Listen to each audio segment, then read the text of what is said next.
Hello. Yeah, they're everywhere. It's good. It's really great.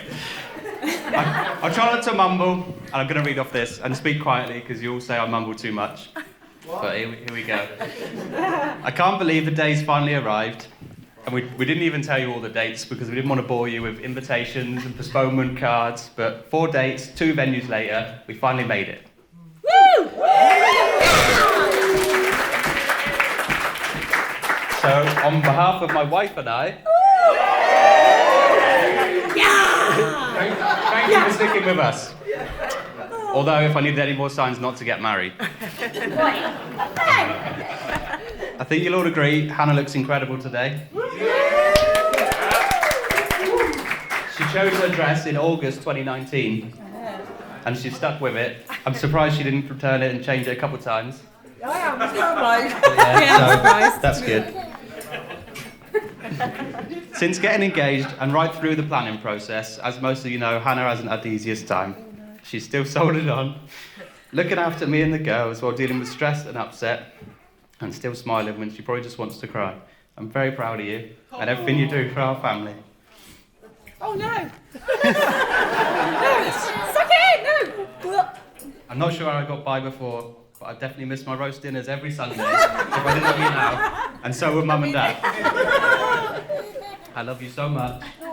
Not only are you my best friend, you're now my wife. Sorry.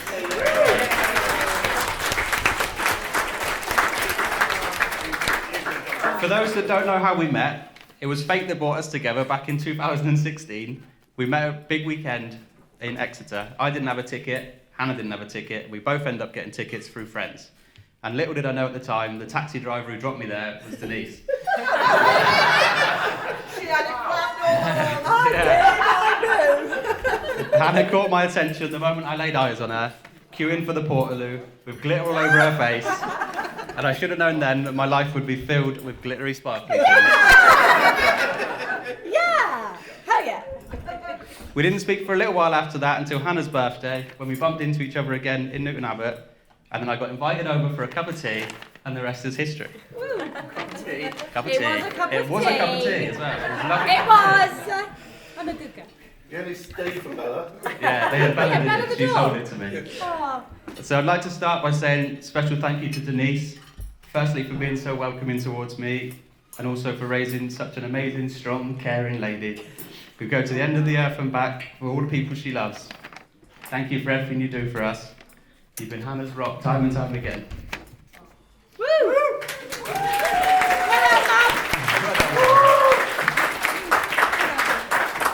Should probably look up rather than just You're doing well, that's 2 out of 3. So, I'd also like to thank Mum and Dad.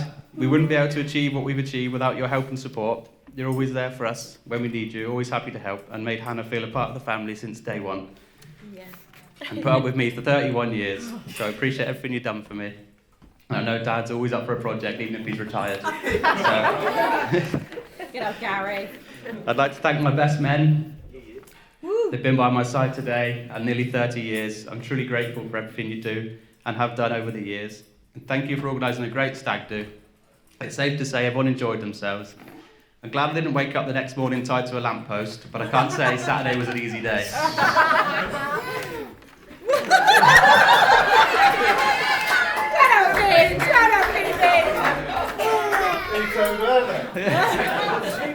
I'd like to thank my godmother Chrissy for making the cake. It looks lovely. And we can't wait to eat it. I'm sure it'll be delicious. And Hannah's wonderful bridesmaids, Laura and Lauren. You've been great friends to Hannah for many years. Thank you for everything you've done. You both look amazing. And last but not least, our beautiful flower girls, Elena and Phoebe.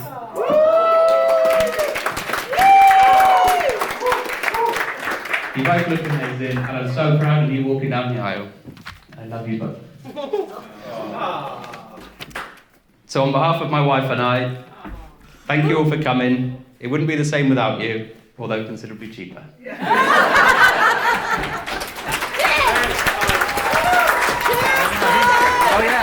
Oh yeah, toast, yeah. I forgot that bit. Just say cheers on the mic.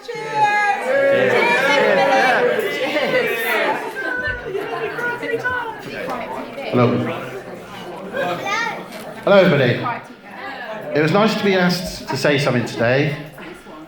I was nervous, but lucky I remembered techniques. Picture everyone naked. Well, lockdown hasn't been kind, has it? I hope everyone has had an amazing time so far. It's been a long time coming, but we're finally here. It's nice to see everybody happy.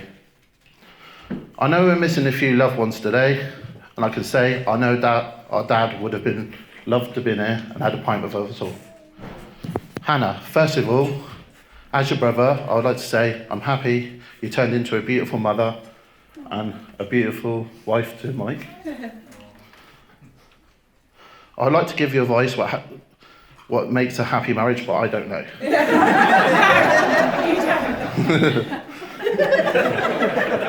All I can say is life is short and enjoy every moment together. You may wonder what it was like to grow up with Hannah. One word, loud. No change there. She wouldn't stop talking, not even in her sleep. I remember going to town one day, and all she did was cry from the moment we left to the moment we got home. Lucky enough, online shopping's good now, isn't it? I did laugh to myself when I found out she was going to have a girl the first time, and even big laugh when I found out the second one. 2 more Hannahs in the world. Good luck with that. Lucky enough, Mike has earplugs on tap. Yeah. All I can say is all the happiness for your future together as man and wife. And please, can we raise our glasses for Mr. and Mrs. Wilde? Love you both. Love you.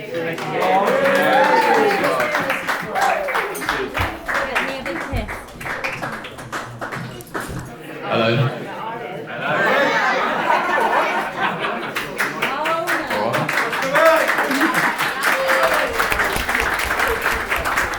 You know when you've been dieting for a wedding for months and you just like catch a glance at yourself in the mirror and just think, fuck.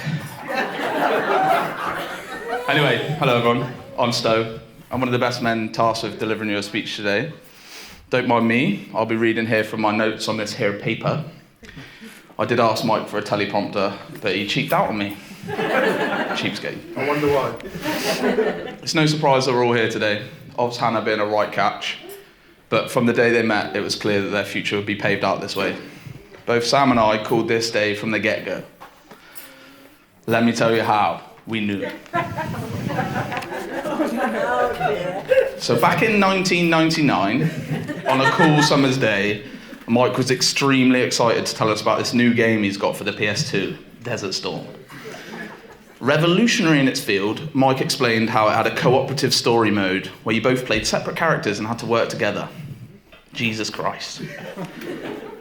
Sam and I were beside ourselves with excitement, and being absolute besties, we asked if we could come over and play it. Mike hesitated a little, but he said yes. Result. School was epically long that day. Even the playground games of Bulldog, Golden Retriever, or whatever it was called that week dragged on and on. But finally, the bell rang, and we excitedly marched up the hill to Mike's house. Sam and I, loud as you like, with Mike looking a little sheepish behind. Weird, but not out of character. Plus, the excitement of this new game way outweighed Mike's feelings at this point, so we continued on. Arriving at Mike's, a quick glance over at the Z3 on the drive, suspicion levels increased dramatically when I noticed that Gary wasn't actually cleaning the car. We trundled down the drive, Mike acting even more weird now. And no wonder. We swung open the door to Mike's whole entire family stood there, staring at us. Mike let out a slight sigh and stood there with what seemed like 50 eyes staring down on us. For fuck's sake, Mike. And no wonder Mike looked bloody sheepish. He invited his 2 giddy pals round to play a game when his whole family was in the kitchen ready to celebrate Nana Wild's birthday. For fuck's sake. We then got rushed down a Frisco-esque hatch in the kitchen where we were told to hang on in Mike's underground lair. 4 bloody hours we were down there. We had no game. We were just sat there thinking, why, oh why, did he say we could come round? And that, ladies and gentlemen, is why we find ourselves here today. Mike just can't say no. Mike and Hannah, I couldn't be happier for you both. I know that you've waited a long time for this day, and it's perfect. None of the delay drama will matter now, knowing that you've got the rest of your lives to spend together as husband and wife. You two are made for each other. Hannah, big up yourself for keeping Mike calm in moments of, well, any emotion really. Rest in peace to the countless mobile phones that have lost their lives along the way. And Mike, fair play. Fair play for looking past the whole Newton Abbott thing. How'd that go down? You guys look amazing. And to be honest, I'm proud of Mike for just talking today. He's not usually one for talking or being in any situation that brings the spotlight on him. So much so that in year 4, Mike went to the toilet. You know, as you do. Everyday occurrence, no drama. But alarm bells started ringing after he didn't return from the toilet. Surely he can't have been shitting for 20 minutes. Anyway, the whole class were up on their feet looking for Mike. We all found ourselves outside of the classroom in the cloakroom. And I vividly remember finding Mike's coat and being like, maybe he's behind. Here!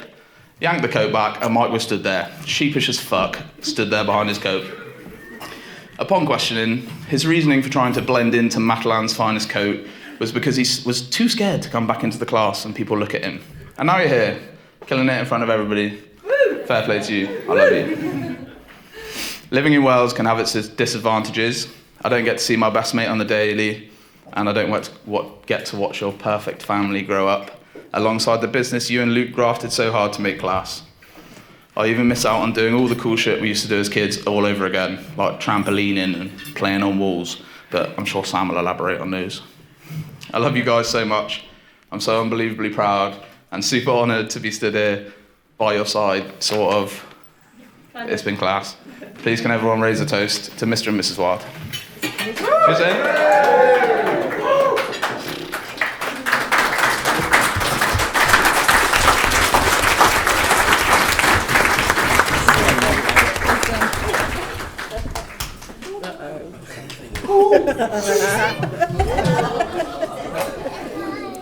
That's Sam.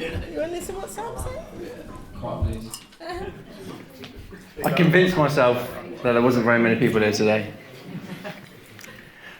Stowe reminded me that there's 134 eyes just staring at me right now. I can guarantee you there's a lot of people. How much is left in that? Add it to it and it's probably like 268 eyes staring at me. Anyway, firstly, I know we all write it assuming it's truthful, and as Hannah knows, I'm probably the type of person that would tell her otherwise. But let's take a moment to appreciate how amazing she looks. Yes. She's been on a diet of dust and air for the last few weeks, so That food was like, yeah.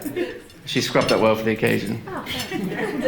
I actually anticipated Mike forgetting to tell his wife how good she looked, because, well, let's face it, it's Mike. Good effort, mate. Secondly, after a stressful year and a half, massive respect to Mike, Hannah, Jodie and Kingston Estate for getting this wedding ahead after rearranging about 140 times. I'm so happy for them both, as I know how destroying it's been. I'm especially happy for Hannah, as Steve touched on it. We've all had a shit 18 months, but Hannah's had a particularly shit 18 months. And had COVID not have ruined the world, there'd be other guests here that I know she would love to have been here. So can we raise a glass or a hip flask to absent loved ones, please? To Dad.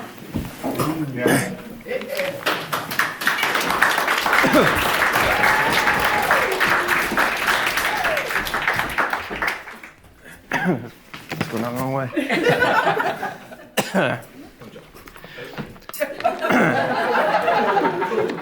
Most people know I've known Mike for 30 odd years.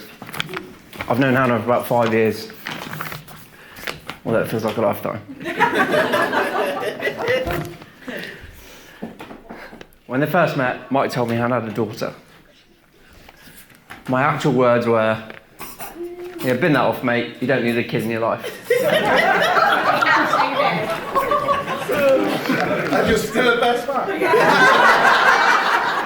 Well, Mike agreed with me. Oh, did you, Mike?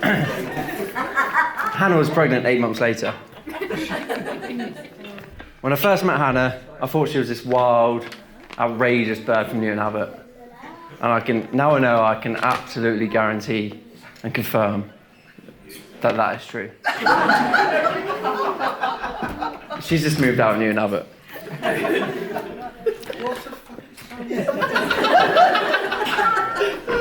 Joking aside, They don't get it. They don't get it. They're not from Newton. They're not from Newton. joking aside, Hannah, you've been amazing to me. You've become a best mate, my sister, and a motherly figure all in one. You've got an absolute heart of gold, and you'll do anything for anyone. You've gone above and beyond to help me and support me, and it's completely ordinary to you, as if it's a norm. I love you. I love you too. You've even become comfortable enough to tell me that your farts sound like trumpets. Trumpets. Because they don't smell, apparently. Girls don't fart, apparently. Hannah came into Mike's very, very single life. And he won't mind me saying it, when he wasn't expecting it. His fridge literally contained a little bit of mouldy cheese and fuck all else. And his diet consisted of Dominoes and beers. How things have changed now with their beautiful little family and his now wife.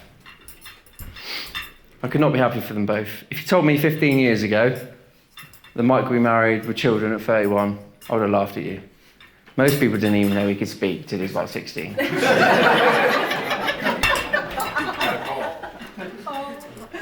Mike and I have been through a lot in 3 decades of knowing each other.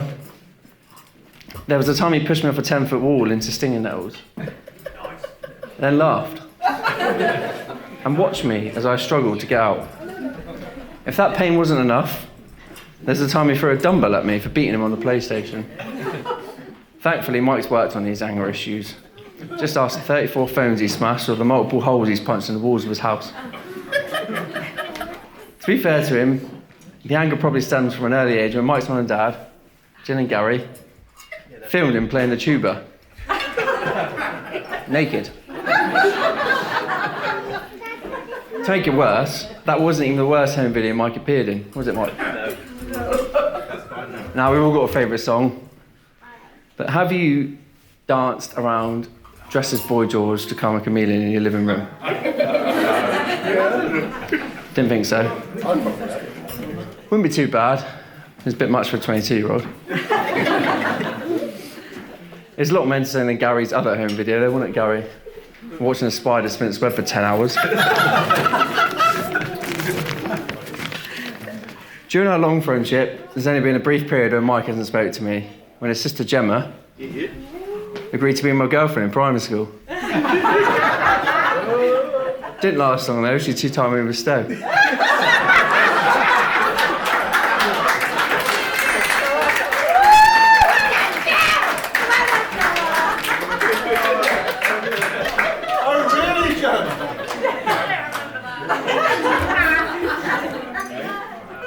Ian, mate, get away you can. Despite being best mates, Mike and I don't actually have a lot in common. I'm big into football, Mike is not. However, as teenagers, we tried very hard to get him into it. Unfortunately, that ended in a leg break and a summer sat in Jill and Gary's lounge. And then, just as he recovered, a brilliant underage drinking party at little Mark's house ended with Mike falling off the trampoline and breaking his arm. There are 2 things I remember very vividly about that night. Number 1, Stowe claiming there was blood everywhere. There was no blood. And he still claims he never said it. And when I called Gary, him acting like this kind of thing happened every day. I think his words are, "Oh, right. I think you'd had a beer." Anyway, Mike's my best mate. He's been there for me when it matters. He's gone beyond friendship. I'll be forever grateful to you, mate. You always strive for the better or the best, but in truth, let's be honest, you've got the best. You've got a beautiful little family and now an incredible wife. You've got an amazing home, brilliant business that you and Luke have built up from scratch. I could not be more prouder to be up here calling you my best mate. Now, I had anticipated talking about the stag do, but unfortunately, the good stories involve me, so probably won't say anything. We will. I will. Now, Hannah, I'm going to end with a little story. You give me strict instructions not to tell you. What? And you're joking. All right, let's go and have fun. Woo! Mr. and Mrs. Wild. Woo!